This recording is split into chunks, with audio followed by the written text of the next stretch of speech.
Well, good morning again.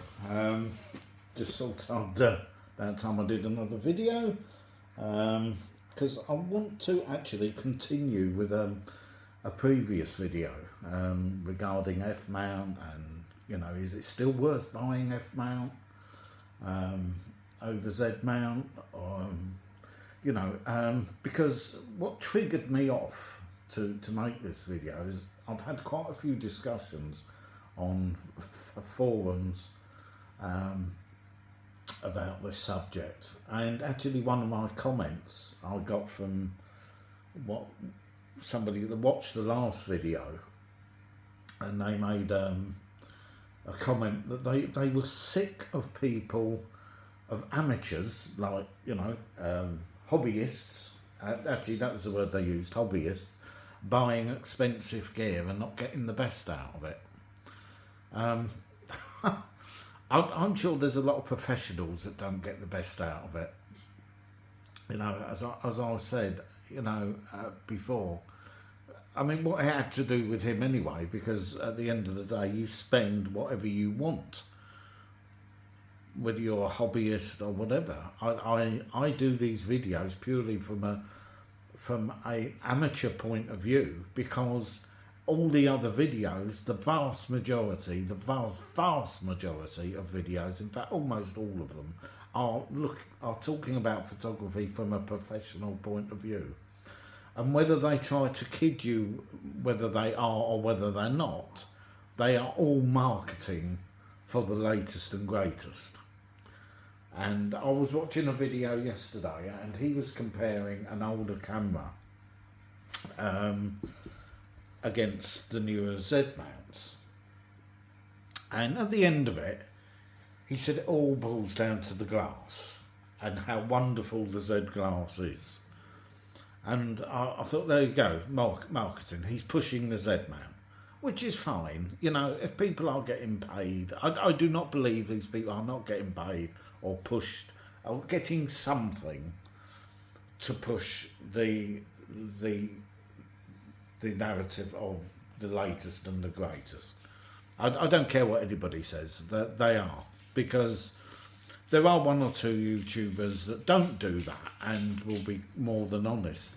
Now, that's not to say the Z mount and the latest cameras are not. Of course they are. Technology moves forward, so you expect things to be better in a lot of aspects.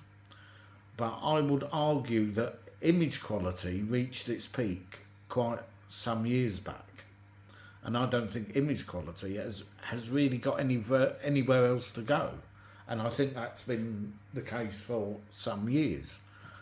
I really do, because trying to find differences in image quality, it's difficult. You've really got to pixel peep, and that doesn't matter whether you're using a 10-year-old camera or the very latest and greatest. What people concentrate on nowadays is video specs, because video has kind of taken over from still photography. When I first started, cameras didn't really have video on them. And then it crept in, and now it's all changed. Now everything's about video, and even when you see reviews of cameras, a good half of it is about, and quite often more than half, is about its video specifications, not about its still photography. So it's refreshing when I find somebody on YouTube that is still a stills photographer and will talk about stills. And I found a couple of channels recently that do that, and it's kind of inspired me into purchasing what's under here. Listen, I'm going to probably do this in 2 videos, because I don't really want to bore the hell out of everyone by rambling on, because I've got quite a bit to say regarding this, because I just want to help people, if I can, to direct them in the right direction and not be swarmed with marketing and saying you've got to get the latest and greatest, when that isn't really necessarily the case. Because the latest and greatest is also very expensive. So, you know, and when you look at Sony, who came into mirrorless a long time, I think they were the first to jump into it, weren't they? And even if you look at Micro Four Thirds, Olympus, and Panasonic, I mean, they have a terrific array of lenses. You know, and I've had Micro Four Thirds, and you know, there's nothing wrong with it. My only disappointment with Micro Four Thirds is now OM has now taken over from Olympus, but they're still using the same 20 megapixel sensor, and their latest OM1 Mark II doesn't seem much better than the OM1 Mark 1. And it's still got the same old sensor in it, and it's still a small sensor, so you are going to be limiting. And I just don't think they've, because I did consider going down that route again, but I decided against it, which is why I went from, there's something about Nikon I really like, but you know, and that's where I'm going to concentrate my because although I like Sony, and if you think, I mean, Sony have brought out roughly, 30 odd cameras in mirrorless. Nikon are way behind all that. I think they've produced about a dozen. So for me, there's a gap in the market, which I'm going to come on to. What I'm going to do is I'm going to stop this video soon, and I'm going to do another one, and I'm going to reveal what's under the tablecloth and explain, and we'll discuss this a little bit more. But as you can see, my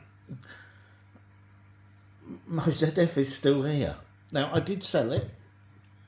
I shipped it off, and then the seller decided there was something wrong with it and returned it. Now, there's absolutely nothing wrong with it at all. But this is the thing about eBay, and I've actually used this myself, to be honest. But when you buy something off eBay, and you decide you don't want it, well, the seller, some sellers will take it back, and not like business, but private sellers like myself, for example, well, you know, you can not, I don't care if people want to return it, to be honest, but you don't have to accept a return. You don't have to accept a return. But if you claim there's something wrong with it, the seller has to accept the return, and that's what's happened here. Right, they obviously know that, so I had to take it back. So I've put it on eBay again. I've got a feeling if it doesn't sell, I'm just going to have to keep it, and that will be no bad thing, because you know it is a beautiful camera. I was going to sell it to fund a little bit of what's under here, but it doesn't really matter. It's you know, so I don't know if it will sell, so I may well end up having to make great use out of it, but we shall see. Yeah, eBay's a funny old thing like that, but I did that to somebody actually recently with because they left something out of the description that which was completely, so I did use that against them, because I thought, no, because that should have been mentioned in the description. It wasn't there was anything wrong with it, but they did leave something quite important out of the description, so I did use that in order to send the item back. But under here, I've bought something a little bit more than what I planned, and I'm going to reveal that next. So I'm going to do that in a separate video because this has been going on for 10 minutes now. So I'm going to stop the video here, and I'm going to reveal all this in the next video because there are other things to discuss as well regarding gear, and this is all part of it. So I see you again shortly.